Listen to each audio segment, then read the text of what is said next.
Hi, this is Arun from arunsyoga.in. I'm a software engineer who mostly work with Node.js, PHP, and other backend technologies. And I'm an open source contributor as well.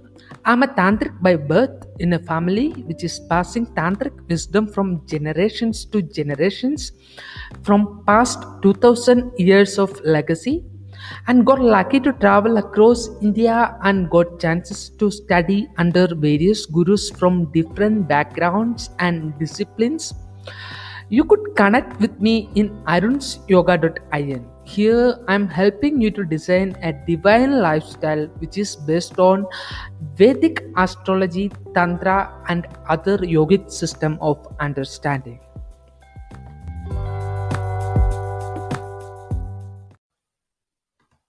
Hi all, welcome to new episode of our podcast series. In at this podcast, I am joining with Heather to talk about mystical wisdom and the introduction to Kundalini meditation. So hi, what's up? Um, so as we discussed in previous podcast, Joe has something very wonderful to say to the world, like about the mystical understanding and being centered and coming to the core of our own self and resonating that into our daily life and stuffs like that. So when you are referring to all those things, what would you like to say that the Joe is a, yeah, we all know that Joe is a wonderful man. Apart from that, uh, his teaching is like going to help the people, or what is this? The main focus of Joel's work was to bring people into an awareness of their divine identity, their spiritual identity. And he's remembered mostly for his work on spiritual healing. And the premise of his work really is to make one consciously aware of one's own awareness and to rest in that presence in order to experience healing spiritually. So I hope that you have gone through some of my podcast, and mostly I teach. Yeah, I teach tantra. So basically, tantra has different things, like it's like martial arts, that is like kalari, which is actually walking, hatha yoga, the doing the yoga when we are walking.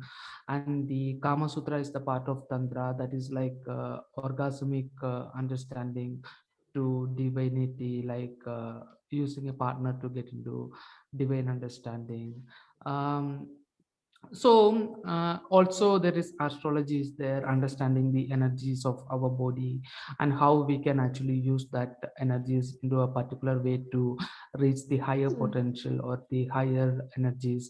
And also there is divine structures, like spiritually correct architecture, which is in Tantra Samuchayam. That has been another book is been written from India, that talk about how do we construct something which is actually actually will not falsify the higher potential of human being. It will actually help people to reach the higher potential, the place which we live and the place we used to meditate and all those things as a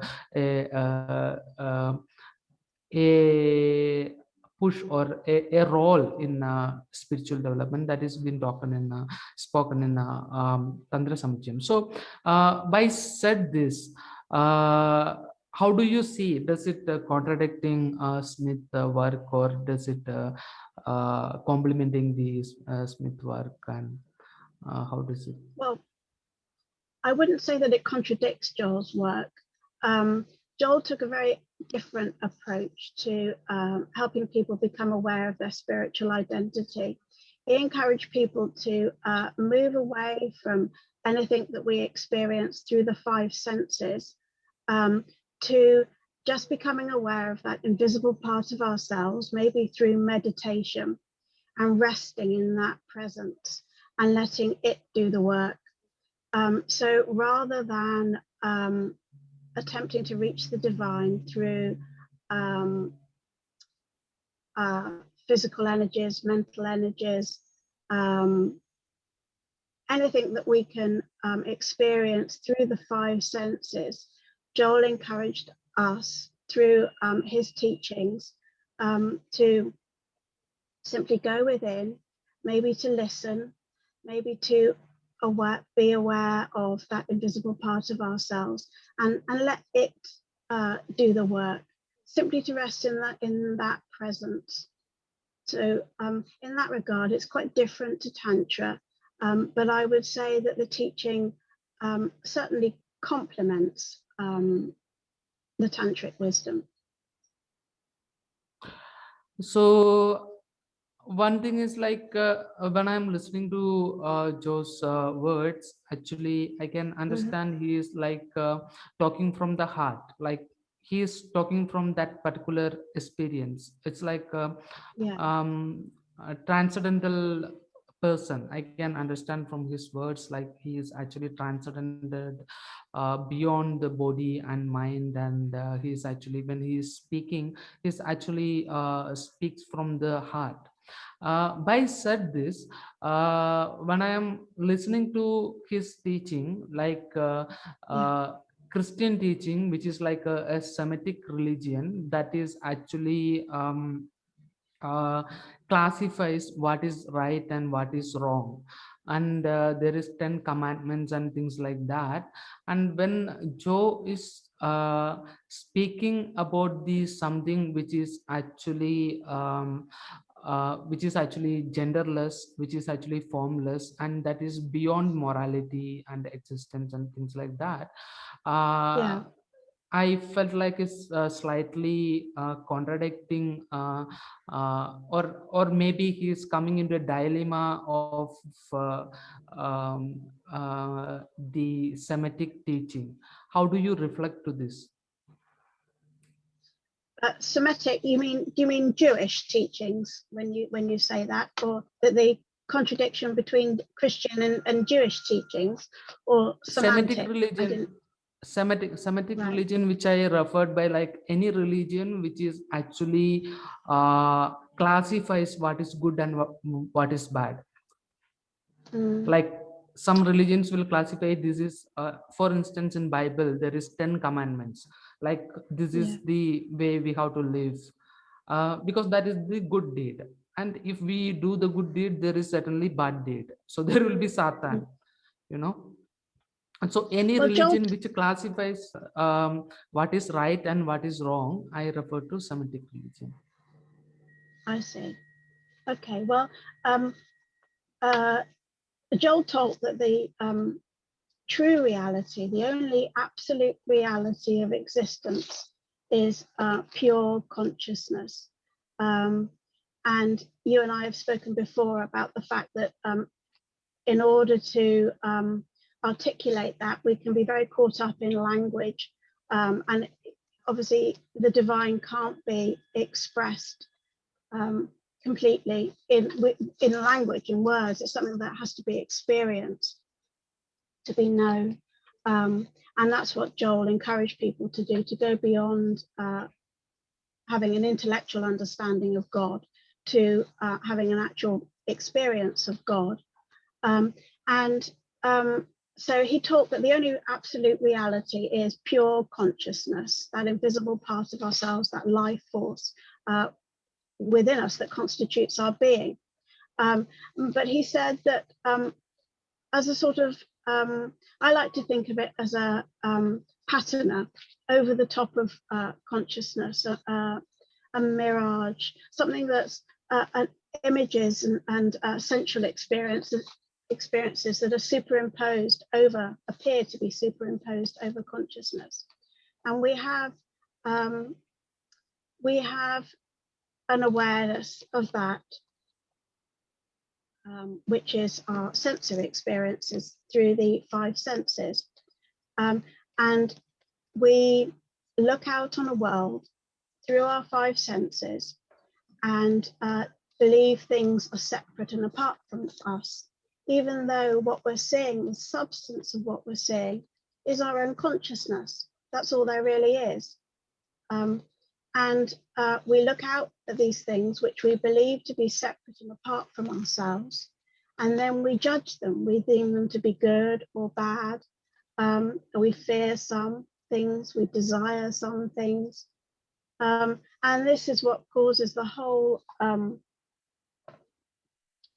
problem, I suppose, of human existence. And I hope that's answered your question. This is where the good and bad comes from. And my understanding of this in the Bible is that the 10 Commandments were sent to Moses.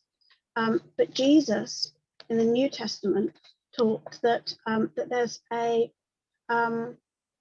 deeper level of understanding, that rather than living by the 10 Commandments, the main commandment that Jesus taught was to love thy God with all thy heart and to love thy neighbor as thyself. And by that he meant to live with the understanding that there's only one, and that one is your own self, your own consciousness. So my question is like, how do like,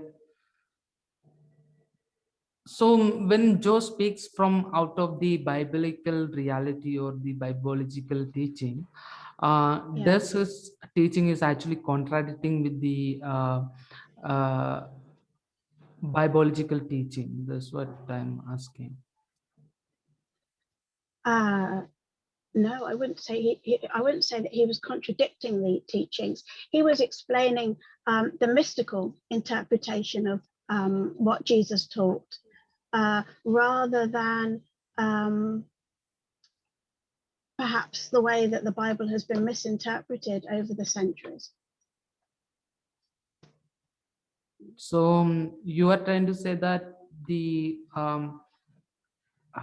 there is, if we look at into the core of the Bible, there is actually no differences with right or wrong, or right No, deed I or wouldn't say bad that. deed. No, I wouldn't say that. And that's coming from a perspective of judging on the human level. Yeah, the judging, So the judging is actually judgmental nature is actually contradicting with the God consciousness.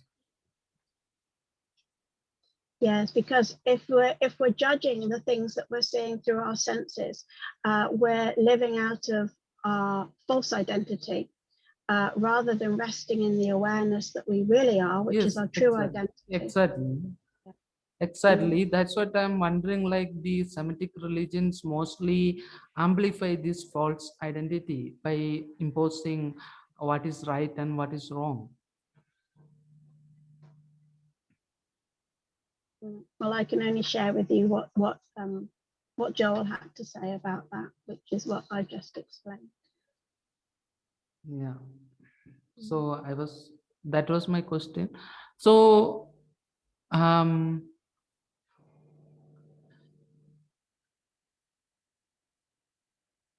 It's an anything interesting like point that you made, a little bit touched on today, and something that you and I have talked on about earlier, and that's the language that Joel uses to help people reach an awareness of their own consciousness and have mystical experience. And you commented to me in the past, well, Joel very often uses the word father, which is obviously a word that's mentioned many times in the Bible. And he used that word even though he understood that that God was genderless, that that God didn't have it, can't be conceptualized or related to it in any way with regards to human form.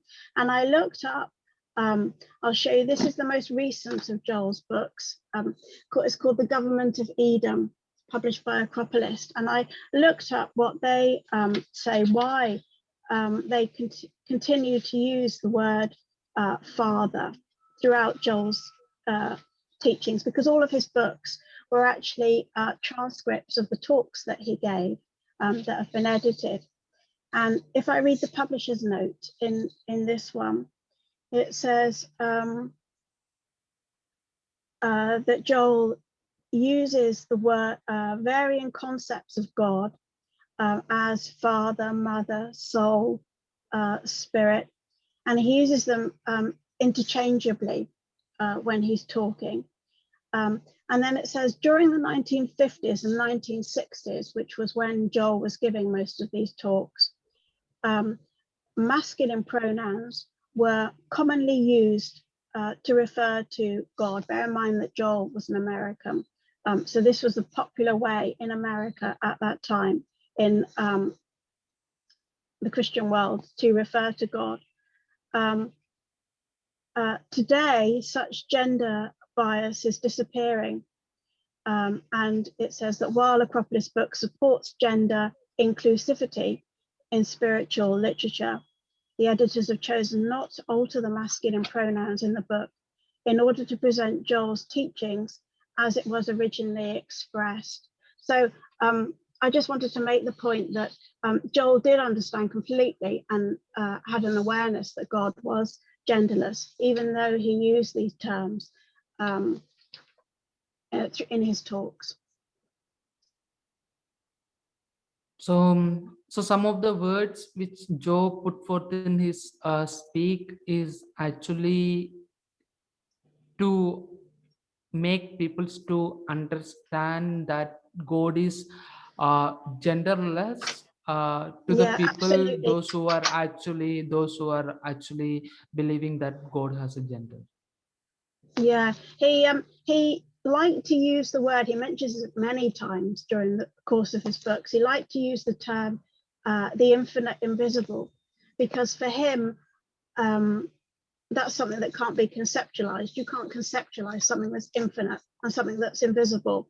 And he used that purposefully, so that rather than trying to, the mind trying to grasp an understanding of God, it encouraged one to just rest back in the awareness of one's invisible presence, rather than trying to work out what it actually is. So I would like to go for a small technique of tantric meditation. Like, would you like to do that? Super. I'd love to, yeah. So so this is like basically we consider there is Muladhara. Muladhara is the human nature, like it's a primitive human nature. Yes. Mostly human beings does everything for food, drink, and sex and reproduce. This is what most of the people does. So people believe that is the only thing, and they speak something like they manipulate their surrounding, or they say lies in order to actually to sustain this, like their Mm-hmm. food, their drinks, or their whatever they are into. To sustain this, they use their words. So this all these things are comes from the primitive nature.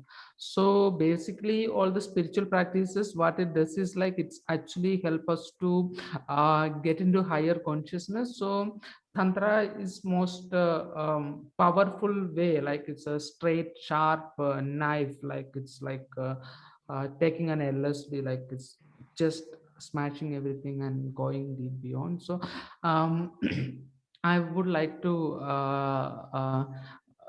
do a small teach a small meditation if you're interested, like. Great, thank you. So can you close your eyes for some 2 minutes? Okay, yeah.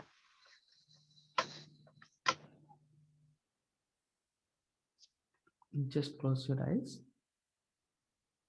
just calm your mind and see what is happening inside on your mind. Like whatever it may be. Just see what is, if you try to do that, whether you can see what is happening inside your mind.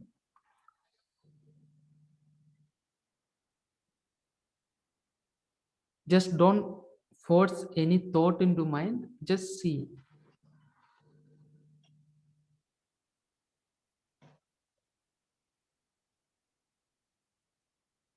And imagine your tip of your spine, that is where the Muladhara.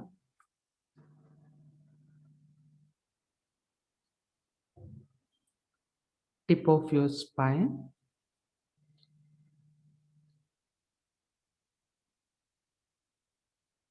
while you are focusing your thoughts on your tip, see what is happening on your mind.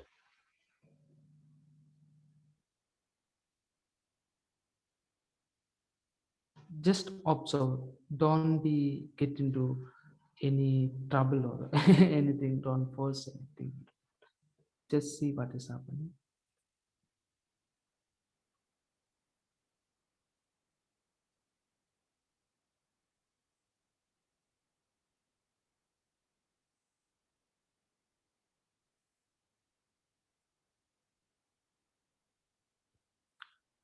So the tip of your spine,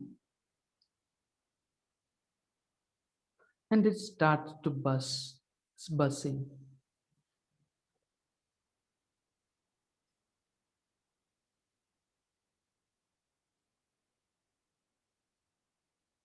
It's buzzing.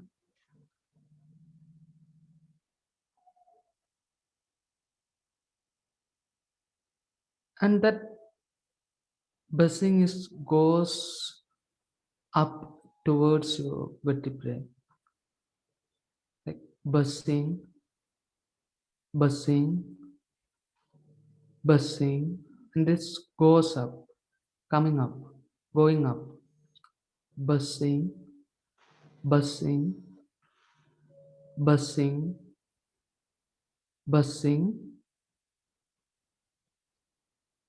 and now it's on your forehead, buzzing,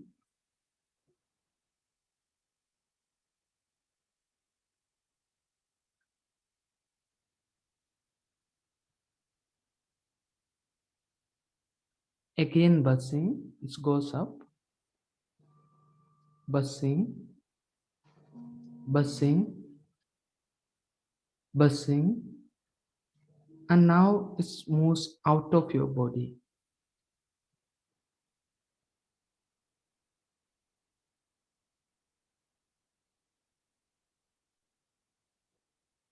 It's buzzing.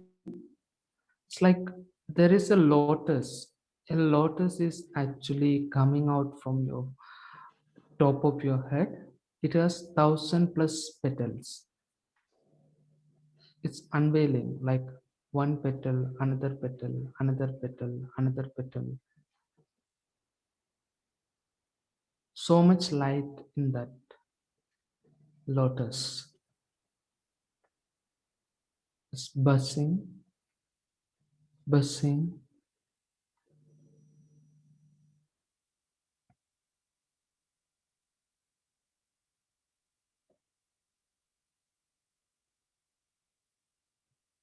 Now it goes down. It's buzzing on your forehead.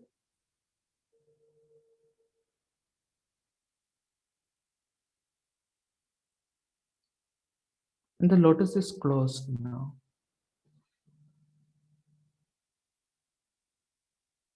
It's buzzing on your forehead.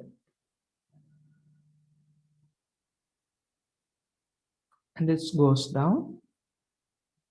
Again, buzzing, buzzing, buzzing, buzzing, buzzing, buzzing.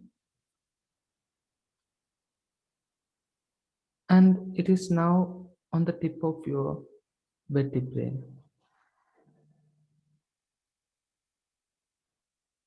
Just buzzing there.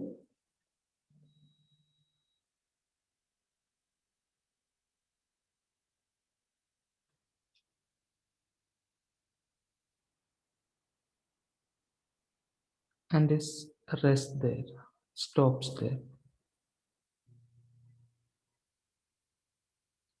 And see now what is happening in your mind.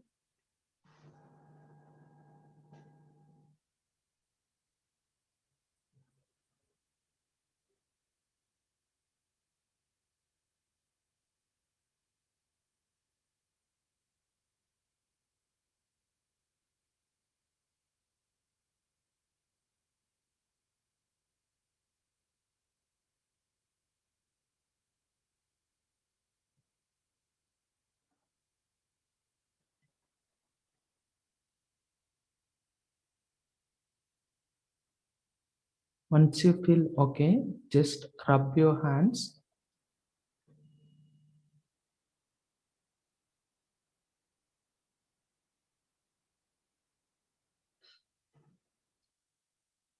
make it heat.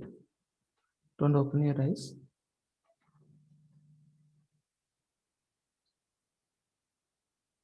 Just rub your hands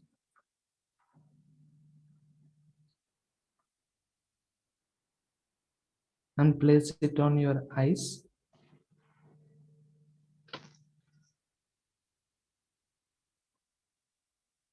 and look at on the hand. When you feel okay, you can open your eyes and look by looking at on your palms.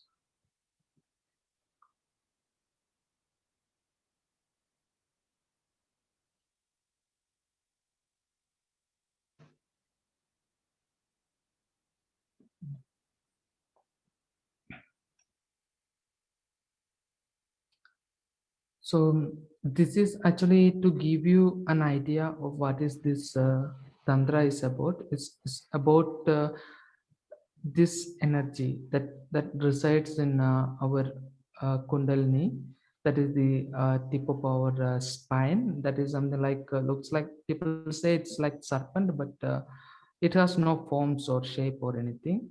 uh, so to evoke this particular energy and take it into higher, using different kind of breathing, meditation, music and songs and uh, whatever it is like. So these are the set of practices of tantra. So I just given you an introductory to give you an idea of what is this tantra is about. That's why given this. That's lovely. Thank you for sharing that. And I'm sure people will watching will enjoy practicing that too. This is a small practice, like to get you an idea of like, it's like an opening, like what are you working with, like, you know, Mm. what are you going to work with. That's quite a different practice to the one that Joel would encourage people to use. His focus really was on listening to the silence within, rather than using the imagination to connect with that. So that's why I the enjoyed. imagination is a trap actually, like that you should not get fall into imagination. Mm, You should be come into a place where you should be capable to witness what is happening inside.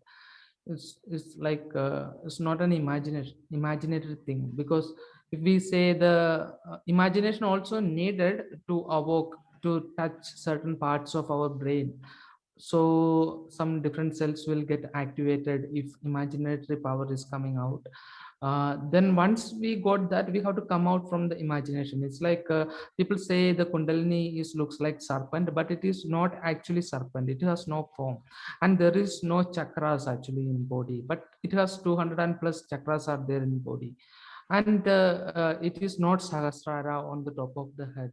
There is but it is sahasrara. So that is how it contradict, and that is how we can get into, because tantra is a technique, like to evoke ourselves into something deeper. mm. It's interesting. It's interesting for me to compare, really, because uh, with regards to Joel, he encouraged people to contemplate spiritual truths as a way of leading someone into the silence. within. And I guess this is what you're encouraging people to do, but in a different way, something that leads one into an awareness of the divine.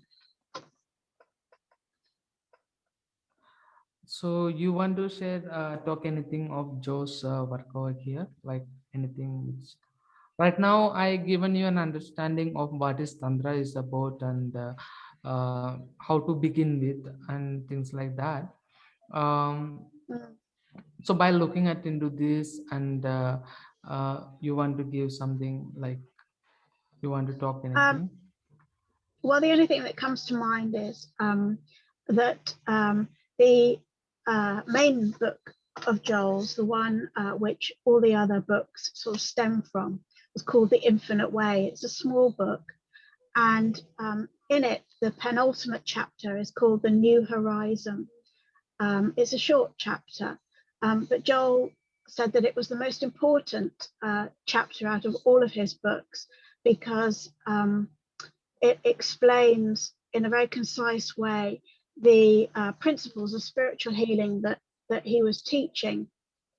And my colleague Banani Vista, and I will be giving a workshop later this month on this very chapter. It's fascinating because the New Horizon came to Joel in a dream. He said he rarely dreamt, but one night, whilst he was asleep, he saw in his dream a scroll of paper roll down, unfurl in front of him, and on it was old English script, if you can imagine that. And Joel forced himself to wake up, which he managed to do, and he wrote down everything that was written on this scroll. And as soon as he finished writing, Joel said this scroll rolled itself back up and disappeared, and he never had a dream like that again. But because he'd managed to write it all down, it captured all the principles which form the basis of the rest of his teaching. So Banani and I will be talking about that in more depth later this month in our own workshop. So you want to say something to people who are listening to this particular podcast which we are having now?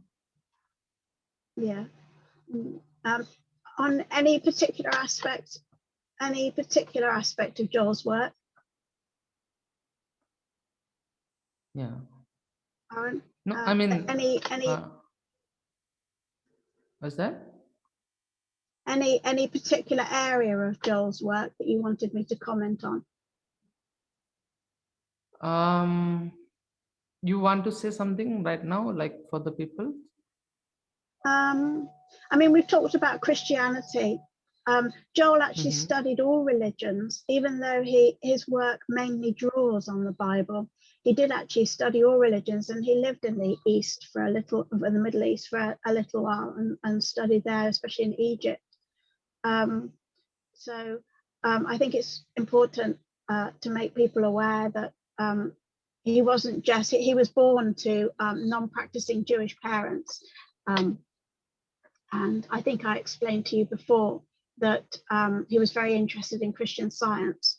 But the wisdom that he shares is universal. It's drawn from the understanding that he gleaned over many years from all the major religions. Yeah, because God is religionless. Even though God he is has this religionless. Yeah. religion. And God is religionless, even though he has a lot of Yeah, religions. it's so Yeah, true. that's true. Yeah. Mm.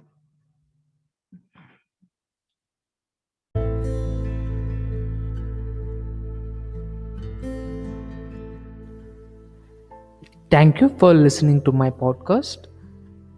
You could connect with me in arunsyoga.in, where you could see my contact details, including my phone number, my WhatsApp, and email ID. Stay tuned for more exciting episodes.